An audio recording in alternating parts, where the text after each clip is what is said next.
Sin was heavy, but chains break at the weight of your glory. I needed shelter, I was an orphan. Now you call me a citizen of heaven. When I was broken, you were my healing. Now your love is the air that I'm breathing. I have a future, my eyes are open, 'cause when you call my name,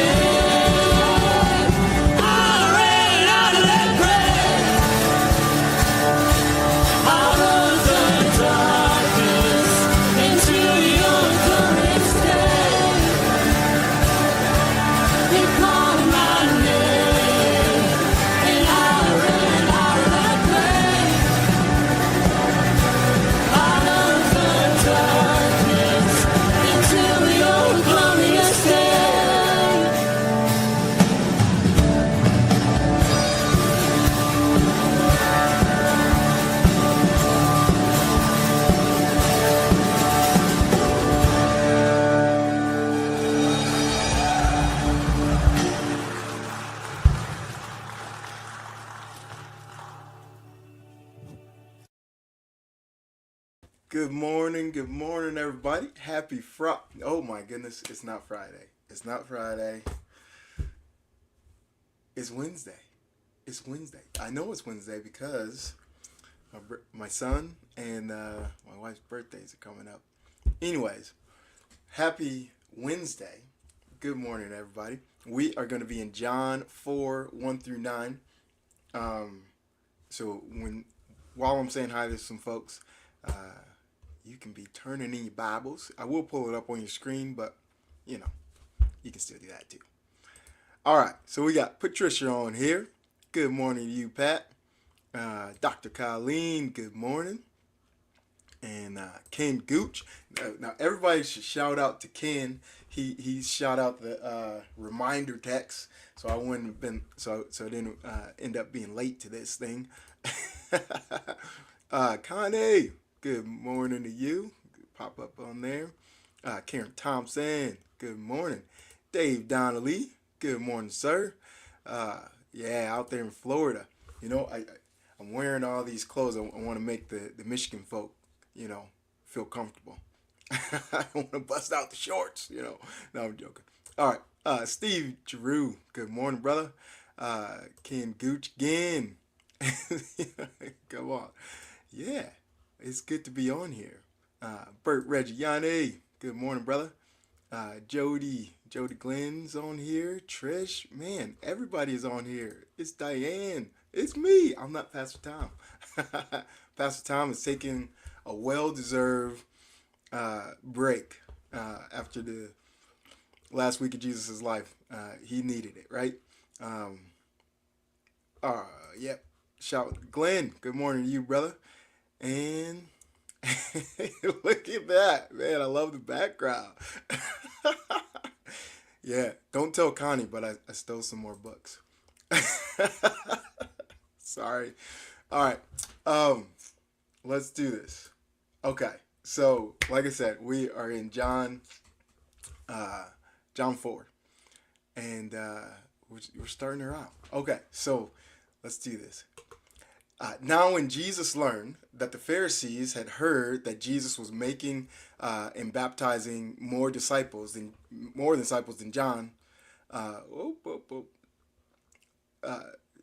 than John, although Jesus himself did not baptize, but only his disciples.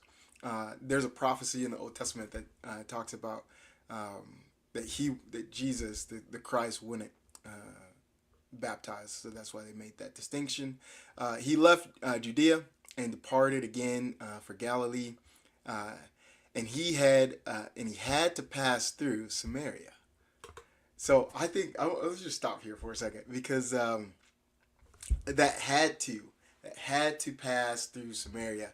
I don't believe that that's like, or I know that that's not because there's no other way, right? Because most Jews would take a longer route around so they wouldn't have to interact with the Samaritan people, right? And we see that later when we see that later on when we see that what up, AJ?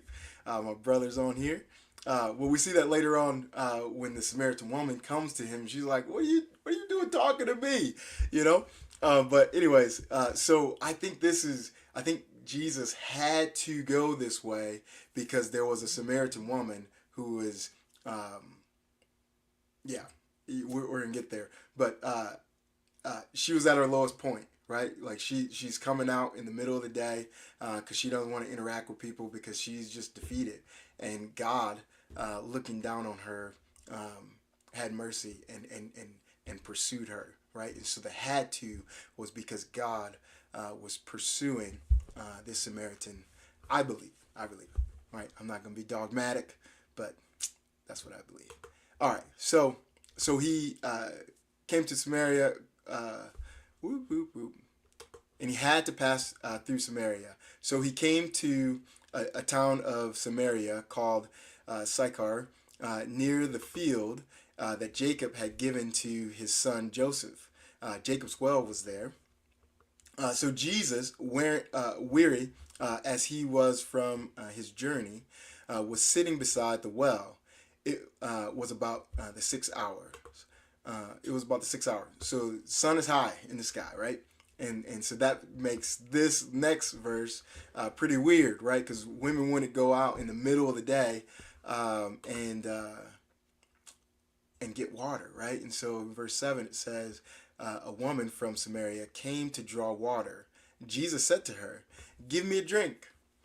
For his disciples had gone away into the city to buy food, right? The Samaritan woman said to him, "How is it that you, a Jew, ask me for a drink, from me, a woman of Samaria? For Jews have no dealings with Samaritans," right? And so, why is that? Why don't Jews kind of rock with Samaritans? Well, it was because the Assyrians had taken over Israel when the Israelites were, in abominate, or like they were, what's the word I'm looking for? Anyways, they were going after paganism. They were going after idols and stuff like that. They were rebelling against God. So they got captured. The Syrians come in there. They take over. But then, since they were already given into, forsaking God, they start marrying, right? So they start giving their sons and their daughters, and taking their sons and daughters. And so the Samaritans are a result of that, right? And so to the Jews, it's just this. It's a reminder of their rebellion. They are descendants of rebellion, and so they're very mean to them, right? They're like, you're a descendant of rebellion, right? So they treat them really bad. They try not to associate with them because they're unclean. They're that reminder to them, and so how many know you can hear something? The more you hear something, the truer it sounds, right? And pretty soon you just start believing it as truth, even if it's a lie. You knew it was a lie when it first started, but they say it so much that you just kind of start going with it, right? And so this Samaritan woman, and we will later learn. I think Ken's got it tomorrow, and so he'll talk about the story. But she just, you're gonna hear her life that she lived that way. She lived like she was unclean. She lived, this life that, you know, yeah. Anyways, and so she's just down and out, right? And she's living such a way that even other Samaritans probably rag on her, right? And so she comes out in the middle of the day. She's like, I don't need to talk to nobody. I don't need to be around nobody. And she goes to this well to get water. And I feel like, man, so many of us, we've been in that place. We get into this place of like, self-defeat and self-loathing, where even we can have the appearance of godliness, like everybody else is good, everybody else thinks, oh man, you're awesome, you're great, but then hey, my mom popped on there. What did you say? um but yeah, like we we we have this appearance of godliness. Everybody else thinks we're good, but then we know our own mess, right? We know what's in our closet, and so we're just, downtrodden, right? Like I was reading that song, why are you downtrodden, my oh my soul. Anyways, where but we just get down on ourselves, and we disqualify ourselves. Like, how could God love me? How could God forgive me? How, right? Because I can't even forgive myself. Or maybe it is from external pressures, like people around you, calling you out of your name and whatever, and you start believing that stuff.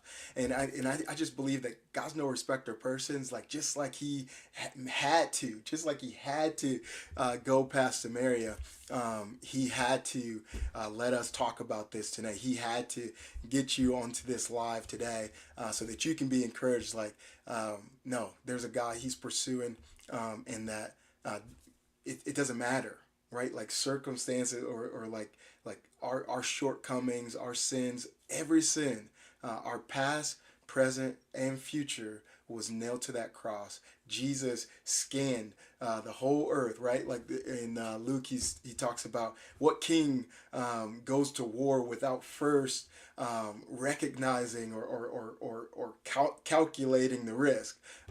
Like Jesus knew everything. He knew way before he stepped out of glory, what you were going to do tomorrow, what you're going to do 10 years from now. Like, he knew it all. And he nailed that to the cross and said, you know what? I still love him. I still love him. I'm still going to pursue him. And so he got you on this live. He got me talking about this passage. And isn't that just amazing that we have a God that pursues us? Yeah, you gotta tune in tomorrow, because just to hear the rest of the story, how God just, yeah, it's good. It's good. Come on, there's a fountain of living water. Oh, I'm not gonna get into it. Ken's gonna do it. All right, y'all. That's it. I hope this was an encouragement to you. I know it was an encouragement to me, that we have a God that pursues. Come on. All right. So my mom popped on here. What's AJ talking about? Let me get this off the screen for a second, and make this bigger so I can actually see. Well, I hear you say all the time that the Lions are good.